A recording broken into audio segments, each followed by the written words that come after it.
Hello, everybody, and thanks for joining us. My name is Galen, content lead at Axelar. I'm here with Adam Ho from VectorDAO, and we're going to talk a little bit about Axelar's new visual identity. Adam, why don't you go ahead and introduce yourself? Yeah, I mean, first of all, I'm super excited to be on here. I've never done anything like this in a video capacity. I've done a lot of like Twitter Spaces, so it's kind of interesting to have this kind of video component and be able to share my screen. So just a little bit intro about me. I'm a designer and artist, and I kind of infuse a lot of, I do a lot of brand design, graphic design, but I kind of infuse that with interaction design and of course like art direction. So I'm based in Queens, New York, living in Long Island City. And I'm currently running an independent studio design practice. So I work on projects similar to Axelar for other clients. I also have my own NFT art collection called Liquidities. And I'm a lead at VectorDAO, which Axelar is it Axelar or I've heard different ways of pronouncing it. Depends when you joined. Yeah. To be honest. Yeah, Lately, it's mostly Axelar, but actually, I think there's Axelar. also some geographic issues as well. Like people in Europe are more likely to call it Axelar. Yeah. People in the US are definitely team Axelar. There's definitely different ways of saying it. So, yeah. And yeah. But yeah, since Axelar is a VectorDAO project, basically, VectorDAO is a little bit about it. Is a collective of designers. It's a DAO. Both the designers as designers we focus on a lot of like product and web, and also now like a lot of the VectorDAO projects have been brand focused as well. Hence us sharing this brand with everyone in this call stream. So yeah, we worked with companies like Gallery, Beat Foundry, Solend, and MarginFi, and we have a bunch of super talented designers, a lot of like Coinbase, Uniswap, Square, whatever. We've got it. So that's you yourself worked on Cash App, right? Yeah, most recently I was at I was on the brand team at Cash App for about a year doing in-house stuff, and then before that I was doing what I'm doing now, which is kind of like an independent designer. Great, cool. And so VectorDAO, is it run like a DAO? Do you vote based on tokens and? It's a process. It's a process. There's a lot of ways to kind of like talk about VectorDAO. So like the way that one of the founders, John Yen, talks about the DAO is that he thinks that most DAOs aren't really DAOs, in the sense that like most DAOs aren't really like autonomous. Right. So I still don't know some where people they all hold a token. Maybe they have a Telegram. Yeah, exactly. It's a spectrum. Exactly. And especially like with a DAO, it's kind of like a commonplace to have actually a token. But we've talked a lot about like having it or not having it. There's a lot of complexities with kind of dealing with no doubt with the money issue, and especially we're doing a lot of projects, either for like a token grant or a token promise of tokens. So like the added complexity of dealing with like 2 or 3 layers of like tokens is just kind of confusing. But essentially we're like a tight knit group of designers and developers just trying to make Web3, the crypto space, just a little bit more accessible. And I think like, it in previous, maybe just like the past 2 years, I think a lot of the focus has been on the product itself. But I feel like, now with a lot of these products maturing and like needing an actual like brand presence, I feel like brand design, like visual design now is kind of like getting its glamour, if you will, in the Web3 space. So yeah, super excited to share what we're talking about later on. Well, that's great. Let's get right into it. I think let's start with the new logo. And maybe we can just, I don't know, show the logo itself as it is now, and then kind of walk back, or maybe you want to start from the beginning when we were trying to figure this out together? Yeah, I can do either or. I'll do kind of the first thing. Okay, I'm gonna share my Okay. screen. All right. Here we go. All right. So bear in mind, this is like for anyone that's watching, this is a Figma file. So I'm gonna be kind of like jumping in from, you're kind of seeing like the blueprints, if you will, kind of straight from the source. So, oh shoot. Do y'all still see my screen? Figma Inception. No, yeah, it's fine. All right, cool. Hopefully there won't be too many Inception, instances. I'm on a single laptop monitor right now, so I don't have an external. So yeah, this is the brand new logo, and a lot of there's a lot of emphasis in trying to get the X correct, and I can show you a lot of the work that we've done in the past. I'm kind of like doing this. I normally would start from the beginning, but I think a lot of you guys are seeing this logo for the first time, so it'll be nice to kind of share some background and history on how we got there. So, it's interesting. Yeah. I mean, I'm looking actually at the designs, and we did have so many iterations, but in all of them, it was the X. There was never any question that the X was going to be the logo. It's interesting. Like, I wonder how that kind of shakes out with different. I mean, in a way, maybe X is kind of the obvious choice here, right? Some letters have that kind of impact, or I don't know what. Yeah, I mean, I think there's a lot of things adding to why we kind of like siloed out the X for that like really key moment mark. And I think like, first things first is like the old logo, like it already did have an emphasis on the X, and we want to like kind of continue that, that ethos, if you will, even though it's like a completely new brand. We want to some continuity is good. Some continuity, exactly. And also like X is just like, it's the most like, it's very symmetrical. It's also very it can be a square shape. If you look at it, it can be like a circle shape. So it's just like a very like harmonious shape. And you're kind of seeing everything all at once here, but essentially like one of our first starting points is kind of around here. And at first we were captivated by the idea of, this kind of like blueprint kind of look. There are a lot of themes of like trying to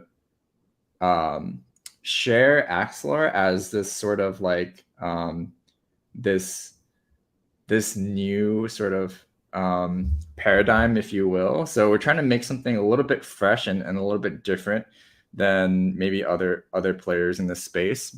And I think a lot of people are like kind of like looking forward, and I feel like we are too, but like there's just something, a lot of the typefaces that I'm using are like a little bit like older, but trying to use it in a more modern way. And even some of the colors too, like you see this kind of like faded beige color with this like blue that looks like it's like printed on a piece of paper. You can almost like smell the ink. And then also trying to like convey technicality, and like there's this feeling that I was trying to tap into while I was working on this project, that like it needs to convey technicality, but it also needs to show that it's like, we're gonna get there, even though it looks complex. Like we want to be able to kind of cloak that. I don't know how to describe it, but we want to cloak that in simplicity and kind of show that we've got the technical chops to like be a fully featured product. So that's a little bit of what I was trying to convey with some of these like visual aesthetics. Yeah, you have like, the sort of very digital looking visual element there near the top, and then down at the bottom you have this kind of more analog type of font that looks, I think, as you said, like you're looking at a blueprint or a galley of a book or something.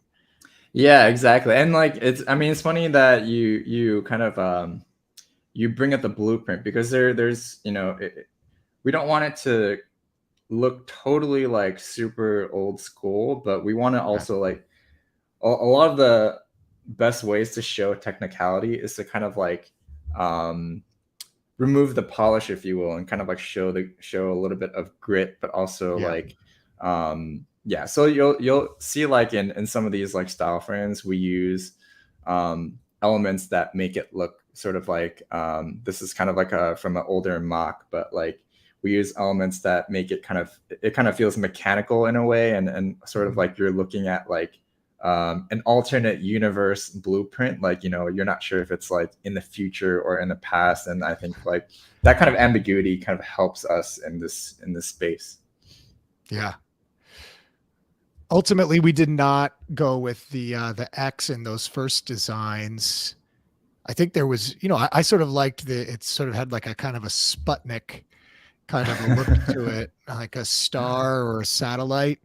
But ultimately, I think, yeah, not hard to see from when you back out from it, especially when you see it like this. It's hard to, it doesn't stand out as much as it does when you're up close. And it certainly doesn't stand out as much as what we landed on with the very bold X. So I can remember why we kind of moved in that direction. Yeah, I think ultimately, like, I feel like this was the right direction. I think one of the things that we were thinking that about this specific X right here that not my words, but, you know, kind of looks like a Sputnik, is that like it just kind of felt a little bit too thin. And even though you can kind of see what we were trying to do with like this contrast of like, okay, the other letters are a little bit more bolder. Also a little tidbit is like we, in the initial logo, we use this kind of like blocky kind of look to just add like a custom feel to the letters. That's also something that we experimented with. But yeah, I think this was like kind of like a little bit light, almost a little bit frail. We definitely experimented with a lot of different X's. And I feel like, you know, because it's so symmetrical, like there's I think I just literally saw a logo that looks like this the other day. So I'm like kind of glad that we didn't use it. But, you know, there's so many different combinations that you have to kind of go through in order to land on something that that we like. And I'm pretty stoked about where we landed. So this is how we got to this logo. Great. And maybe, I don't know, you can take a second to talk about the font that we're using here. I think we went through some iterations on that. Some of the earlier ones are kind of a little more, maybe, I don't know, playful. This one's very solid, you know, very. Yeah. Right? Yeah.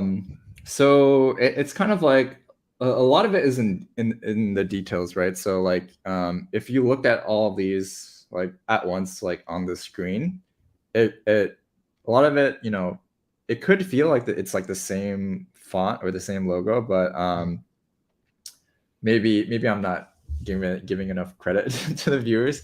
But, you know, they don't feel so different. But we experimented with a lot of different things. Like we experimented with trying to like play around with the negative space and like, you know, maybe cutting the letters to make it feel like give a little bit more gravitas to the X here, and it kind of like owns all of this real estate here.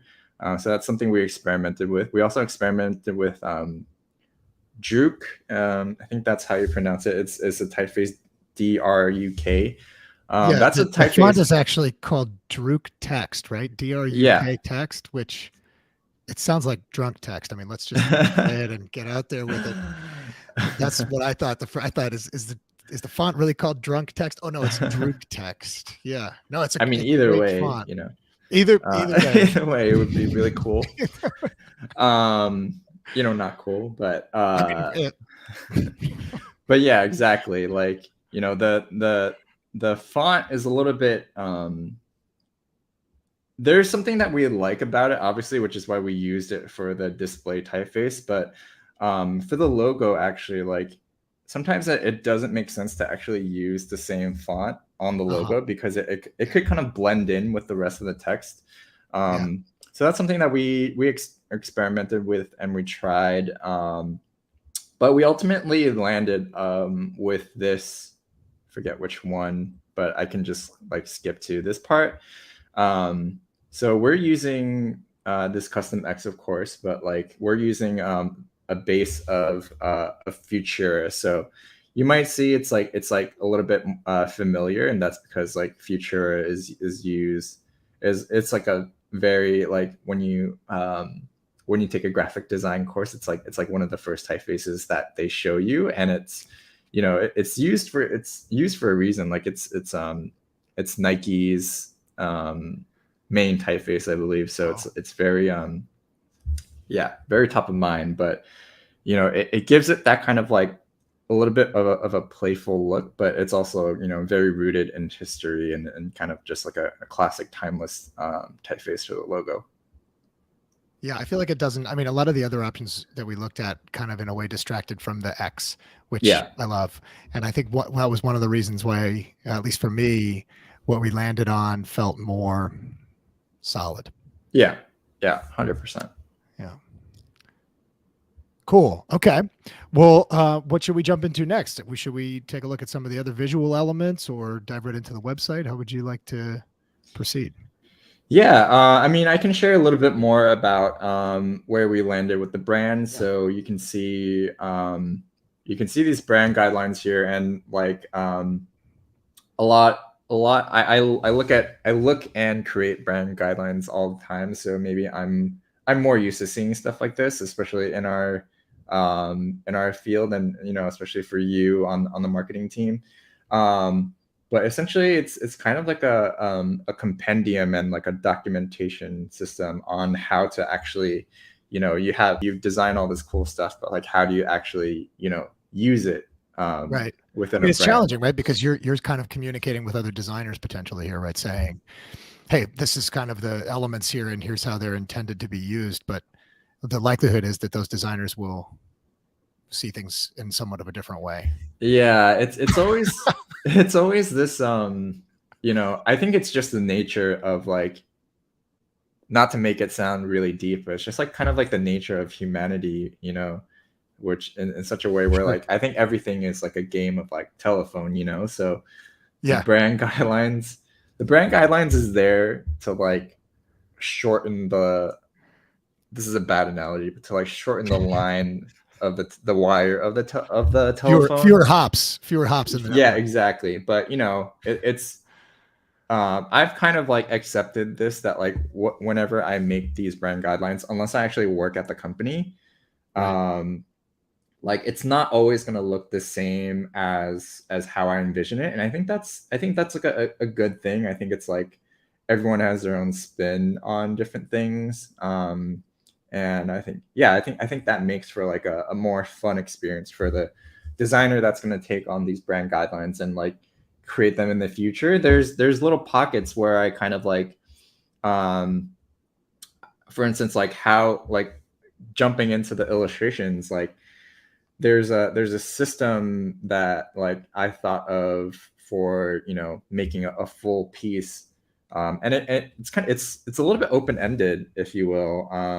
We landed on the system of like portals and blocks, and I wrote down like at its core, many aspects of the Axelar product can be represented through the imagery of portals. So this kind of like secondary metaphor of like, hey, one thing has to go through this main portal in order to get to its final destination. That's like one of the core like pieces of imagery that we thought of like right away. And then there's like transportation elements. It's like, how do you get from A to B, kind of showing more of the technical elements.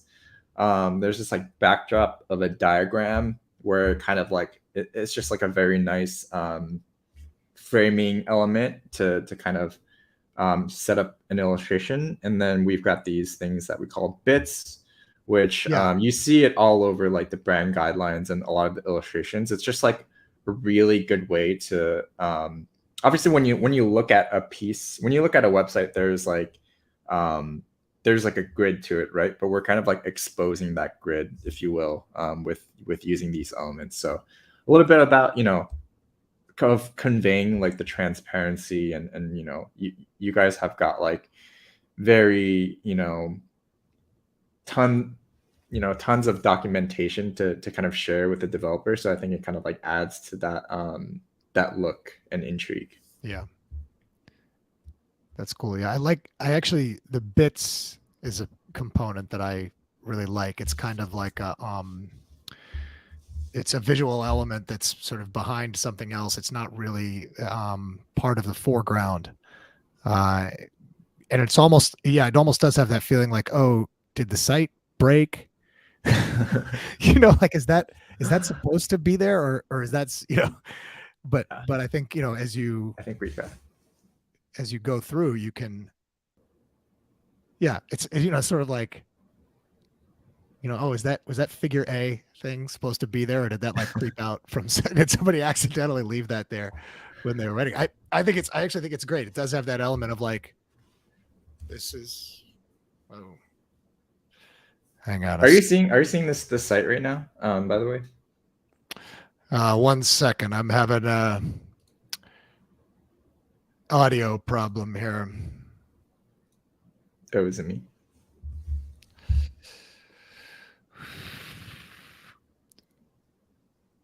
StreamYard is running an audio test in my earbuds. I'm going to remove them and see if I can change my audio. Give me a second. I'm sorry. Yeah, no problem.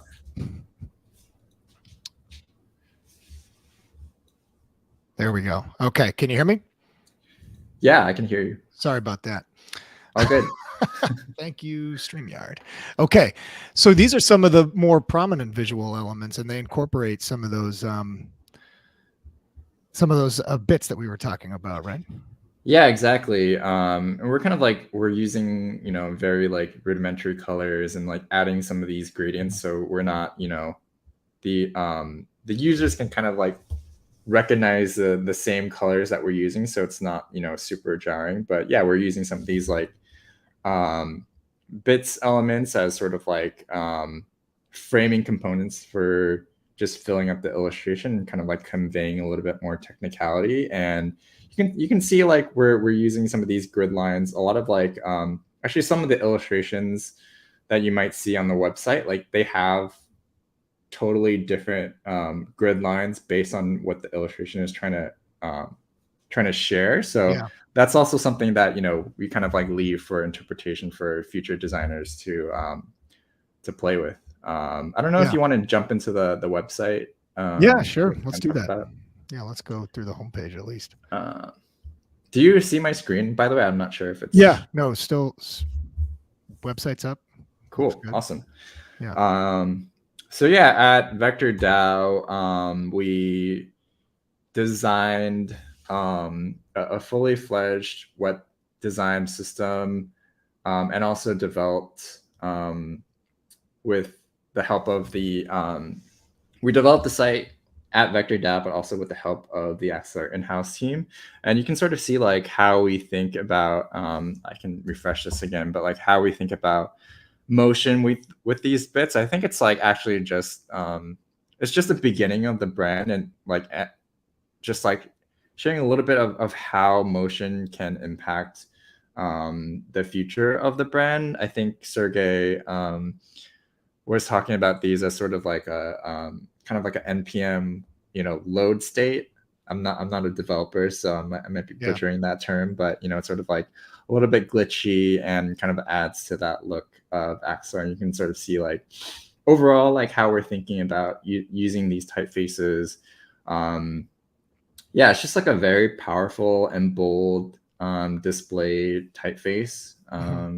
Yeah. Yeah. And I like the way, if you go back up for a second, and actually here too, I like the way the blocks kind of float. They like, especially in this graphic, and this element appears in a few other places. It's almost like they're sort of hanging like as though by a magnetic force or something. Yeah. They're kind of hanging like keys from a keychain, rather than like sort of ordered blocks.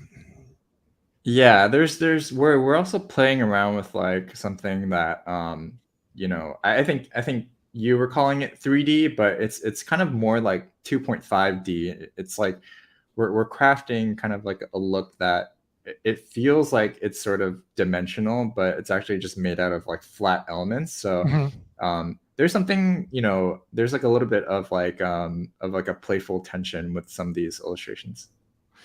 Yeah, and I guess of course another thing to point out is that like the code brackets, the HTML brackets are kind of the same as the brackets. They're not exactly the same, but they're kind of the same as the components of the X in the logo, right? So that's a thing that gets repeated throughout.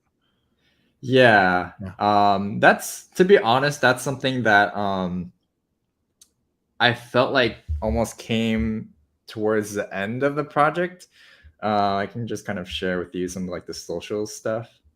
Like I think just kind of like playing with these arrows here, and it's sort of like got like a different shade to it. So it's sort of like conveying this sort of motion, if you will. Like one is like 80% opaque, and the next is like 60, 40, 20, and so on. So this is something that like kind of popped up towards the end as I was making these social templates, but I feel like it's like a very like strong piece of visual imagery that's like, it's super simple. It's like it's nothing mind-blowing and complex, but kind of adds to this like, we're kind of moving towards something as like a brand and as a product. So yeah, good call out there.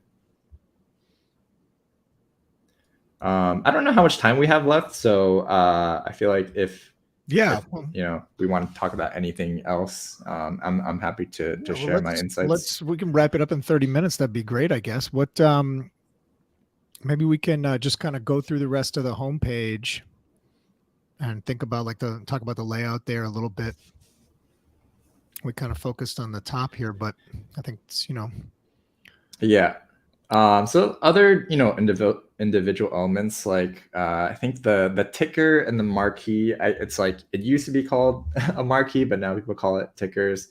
It's just a great way to like add a little bit of typographic flair, if you will, and I think this can be used for announcements. Right now, it's the developer grants that Axelar is offering. We've got this section to kind of call out backers and partners. Also, Osmosis is a VectorDAO project as well. So, is that right? I didn't know that. We helped with a little bit. We love them. Yeah, they're great. And just like also there's just like little things that like you might find interesting and a little bit different. I think we're using like a different typeface here called Pitch to kind of help share that sort of like technical messaging. Like you can kind of see that it's like a string of code, obviously, and we want to use like a different typeface for that. Yeah, I mean, I think the goal there is really like if you're a developer, you see something there, it kind of piques your interest. You're like, okay, what are they doing here? You want to sort of dive in and learn a little more. Exactly, and sort of like adding to the sort of technicality of the product, and it almost feels like it's like almost like an index card with like these dotted lines. Like you're ready to pick it up and like use it. So Dewey Decimal that look too. So exactly, like an IBM like punch card machine. Yeah. Okay, showing my age here. We're all 21 here. But yeah, for like how and sort of like getting into the meat of like if there's a little bit of a complicated message that some of these value props are trying to convey.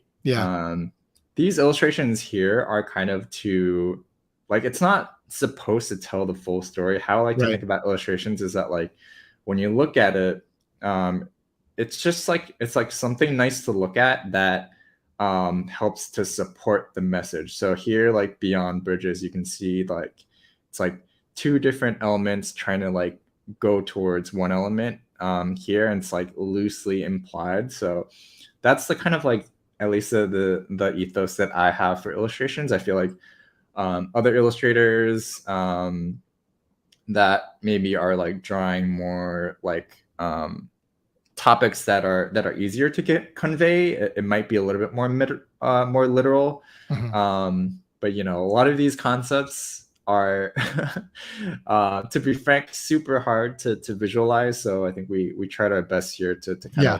of support What does an these API elements. look like? Exactly. You try to Well, Google it, you won't figure yeah, out anything. no. I've tried. Lots of pictures, lots of stock images of people typing. Exactly.